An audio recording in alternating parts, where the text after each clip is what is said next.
definitely did shock us. One for a really, really good reason, one for a really, really bad reason. But it was Sunday football. It was their inaugural game in the NRL. The Dolphins 28, the Roosters 18. Man, you know what? I replied to a comment. I think the name was Fins Up. I replied to a comment this week on our YouTube channel. They had a little bit of a laugh and said, "Good prediction, boys." And you know what? We have to sit here with egg on our face. Now, obviously, I went 13 plus. I was confident. Obviously, it didn't go that way. The Roosters do start slow, but I think for the Dolphins, if they can keep this starting 13 and the bench fit, they're in for a good season. Now, neither of us had them in the wooden spoon. I don't think either of us had them in our bottom four. And if they were, it was that fourth position in the bottom four. So we had them nowhere near the spoon. We had them nowhere near that title, that relegation fight, not relegation, that spoon fight. Let's talk about the Roosters first, and we'll come back to the Dolphins. We'll start with the bad. We'll finish with the new. For the Roosters, obviously, our forwards got bullied. I think we saw how much we do miss Hargraves, how much we did miss Manu. Now, when I say we miss Manu, I don't think he would have made too much of a difference in this game because, we couldn't hold on to the ball. I think we had something like 60% completion rate. So it was quite poor, but I think what we do see when you have Luke Keary, Sam Walker, Manu, Tedesco is all those eyes aren't focused on Tedesco. I felt like a few times Keary would throw his cutout ball, Sam Walker would throw his cutout ball, and someone was lining up Tedesco because they weren't worried about the ball going the other way for Manu running through the middle. So it'll be interesting to see what happens when he comes back. I'll let you go here. I don't know if there's too much for me to say besides obviously we always start slow. The completion error was terrible. Our forwards lacked that intensity, but it's something we've seen before. It's something we sat here last year and we said the same thing when Newcastle beat us. And I said, listen, round one, it means nothing to me. Let's see how the teams are traveling in 5 or 6 weeks. And by that time, I think Newcastle were back in the bottom four. So talk to me about the Roosters, and then we'll flick it across to the Dolphins because it was obviously a massive win. And congratulations to obviously all those Dolphins fans and those Dolphins players and the massive crowd that did show up. I think it was just shy of 33,000. So what was your take on the Roosters? Yeah, I didn't really watch much of this game. I think I flicked it over after halftime in the car. I was listening to it on the way, but it just sounded like you guys were prepared to come out for a walk in the park and you got jumped and surprised, and it was 12-all at halftime, which I didn't think it would be. That I thought you would have a comfortable 18-6 lead at halftime and sort of run away with it from there in a close one. But you know what I mean. But Kafusi put that shot on Smith. You know, he was sort of one of those players that sort of led from the front, and the boys. What I mean, and what I was talking about with the Panthers, Kafusi stepped up and made those big shots, and the rest of the team stood up with him to keep that pressure on the Roosters. I think you're missing Jared Hargraves, which I think you bring Lodge off, you put him on. There's a bit of mongrel who would have replied in that Kafusi tackle, and he probably would have put one on and sort of squared the ledge up there. He wouldn't have let his 9, 6, and 7 being bullied around the park. Your bench looked a bit light, so to speak, but that's just because you've got injuries and you just got to rely on your top 30 at the moment. It did look like a lot of balls went out to Teddy a lot. I think you need to, with Mano coming back, I think he brings this X factor and he brings another option as well as his great defense in center. But I think I said it to you. Trent Robinson does not play to win a comp after round one. He's there in September. So make it as you will from the Roosters' perspective. But what a great way to start off on the Dolphins. I think they become the 10th team to win their first competition, first competitive game. I think the last one off memory was the 2000 Northern Eagles. Off the top of my memory, I don't think the Titans. I think they lost against the Dragons at home. So that's just my memory. But it was good. I heard you got sort of booed by a 2-year-old, which was good to see. Fins up if you're not all about it. They're everybody's second favorite team, or the crowd's favorite second favorite team. You got a fin up, mate. They look good. Jerry Marshall King looked good for hooker. Nathan Cleary 2.0 with Sean O'Sullivan looked great. The young six, put his stamp on the game where he needed it, and then sort of came back into the line when he didn't overplay his hand. The forwards just ran through you. The hammer doing hammer things. It's good to see, and what a great way to start Sunday football. Yeah, I mean, I've got to say, obviously, you summed up the Dolphins quite well there. Kafusi did have that hit. Would Hargraves have responded? Probably, but then we would have been down to 10 men for at least 10 minutes, if not the rest of the game. So hold on. You would have been down to 12 men? 12, sorry. 12?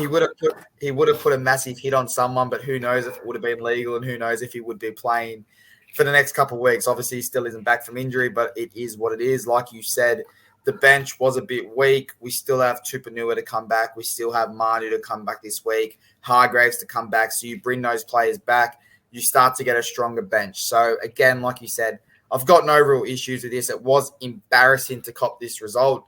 Not just the loss, but the way we took the loss. I think that's the worst part. You've got to look at it here. You take a loss, you go down 28-26, you have 80% completion, you go, you know what, they got up for the game. But for me, it's the same thing I said about Newcastle last year, where I do think the Dolphins are going to do a bit better, but you have a whole off-season, this whole vibe to get up for the first game, do it for the jersey, do it for the badge, do it for the fans. Can they get that intensity week in, week out, when there's sore bodies, when there's injuries, when there's suspensions, if there's players playing Origin? Can they get up week in, week out? But like you said, great win. Jeremy Marshall-King, he tore us apart now. He was the Bulldogs Player of the Year last year. He said before he does want to be a top 5 hooker. And I looked down the list of hookers in this league, and I think he's quite damn close. If he can do this week in, week out, he could find himself in those top 5, top 4 hookers in the game. Obviously, behind the likes of Harry Grant, that's a different story. He's in a level of his own at the moment, but he keeps going. I think he's going to show you what the Dogs could have had for a lot less money than what they do have to Reid Mahoney. Yeah. But great win, Dolphins. If you're listening to this, we don't play you again until I think August. So if you want to send me one of those hats or send me 2 of those hats, I'll be happy to wear it on the podcast every single time we do a preview for you guys. We'll probably reach out to that social media team. We'll try and get a few sent down from Queensland. If we have any Queensland viewers, drop a comment. We'd love for you to try and get us one of those sent down here. But let's wrap it up with the final game of the round. It was the game that did bring me back to 13-13 for the week. So you kind of snuck ahead. You extended your lead, and I slowly tracked it back from Saturday onwards. And this was the game that pipped it for me at the end to make it 13-all. But it was the Titans 22, the West Tigers 10. My value bet of the week, it did come off. I think they're about $2.40 when I did say that on the preview. So talk to me about this. The West Tigers, they started Api Coruscant on the bench. I thought that was absolute madness. You're not a team like Penrith that can sustain pressure for the first 20, 25 minutes and then bring Api Coruscant on. Listen, he's your main man. He's your captain. He's the face of your club. Get him on. Play him. If you want to take him off for 20 minutes in between, take him off for 20 minutes in between. But he needs to be in the starting lineup. He needs to be leading his team. But for the Titans, for Fifita, brilliant. For him before he got injured, brilliant. Tino, led by example. I don't want to call it too early, but it's an exciting time to be a Titans fan. I don't think it's too disappointing to take this loss as a West Tigers fan. What were your thoughts on the game, and what are your thoughts on both of these sides moving forward? Yeah, they both teams look good. in retrospect of the whole game. Tigers look good. There was a chance that they could have came back when the scoreline was a lot closer. Dewey just needs to learn how to kick, because if he had his kicking boots on, I think this game would have been a lot closer, a little bit edgier. Tino, Fafita, Foran all look good. Even Sammy Verrills, a player who flies under the radar here at the Titans. Happy, I don't know why they started him on the bench. Maybe they had a game plan to sort of wear out the middle forwards, then bring him on, and he just explode from the midfield and cause a ruckus on the Titans' defense, which sort of happened in periods. But Brooks Dewey combination looked good at times, but could it be better? Yes. Could it be better with a different different people in those roles or whatnot? It's up to the Tigers board to go with. But apart from all this, really, it was a good game of footy. Was it 4 p.m. on a Sunday? Leichhardt Oval. Crowd was good. They didn't start shuffling out with 10 minutes to go, so take it as is, and that wrapped up round one of the 2023 football. Yeah, like you said, it was a great crowd. Now, for me, Leichhardt Oval isn't as scary as it used to be. We keep talking about how they say it's the seventh wonder of the world. You go down there, that you're going to get bullied, and they lose more games than they win there. So, yes, the crowd's brilliant, but I don't know. But for me, I guess the only question before we do sign off, and obviously as guys, you can see Baxter yawning. It is 10:23 p.m. There were technical issues. We sorted it out so we could get this done, because we do want to jump back on tomorrow and go through the team list and go through round two as well. But I guess my only question to you, and I'm going to look it up why you're responding to this, because I haven't actually looked at the team list for this team, but there was a lot of talks about the Tigers, who was going to get picked, who was going to play what positions. We've spoken about, obviously, Api Coruscant, but the big one for me is Bateman. Now, he hasn't been named in round two. I believe, I'll double check that while you're talking. I don't believe he was named in round two, but given this performance, he's not probably at his fittest. Would you, as a coach, and I think I would, that's why I'm asking this question, chuck in the number 17 jersey, start him on the bench, play him for 20, 25-minute spells, and slowly ease him back into that game? You don't need to use him for the whole game. You don't need to play him 60 minutes, but I think even a 20-minute cameo from him is going to be better than what some of these players got off the bench. No, he's not named at all in the 23-man squad for round two for the West Tigers. I just quickly looked up as you were talking. I think it was 9 days on Sunday he'd been in the country. Is that long enough to you to adjust? Now, I know I'm not playing football, but, 6 days in New York City and I'm still feeling a little bit jet lagged. When I flew in 6 days for seven, was supposed to be for 7 days, but turned out to be 6. And when I flew out, I still was jet lagged. So maybe that he's still got a little bit of an injury, a previous injury that they knew about. Maybe they're just sort of waiting on that to sort of clear up. Could be other things. Excuse me. As you said, it's really late. But maybe they just get him out there on the park, use him for 20 minutes, take him off, and slowly work him back into the game and up to the speed of the NRL. Only time will tell. Maybe he's playing reserve grade and he's getting his minutes there. Yeah, I completely agree. He does have the opportunity to play some minutes in reserve grade if he has to, but I mean, like you said, you felt jet lagged. I know myself playing college football in America, you were jet lagged, but I always found that I went straight into preseason full burst 2-3 days later. I was probably at my peak by day 7, day 8. So I don't know what their training schedule is, but obviously it will be interesting to see how long they do hold Bateman, a big signing, a big transfer signing, how long they do hold him out. But Baxter, one more question before we do wrap up. I'm throwing you on the spot. One player, past, present, you had to have dinner with him. Who would you pick and why? Or if it's easier, give me one past and one present. So you get to bring two people, three of you. So I'm bringing two players to the one ex player.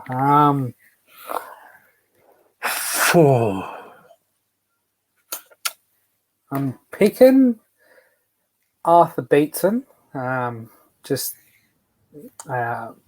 his Aboriginal background. I'd love to get a little bit of insight of him. The first Aboriginal to represent and be captain of Australian sporting team.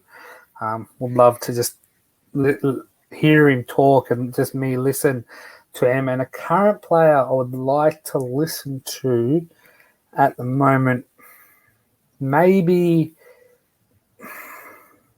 I've got two at the moment, Scotty Drinkwater and maybe Brian To'o.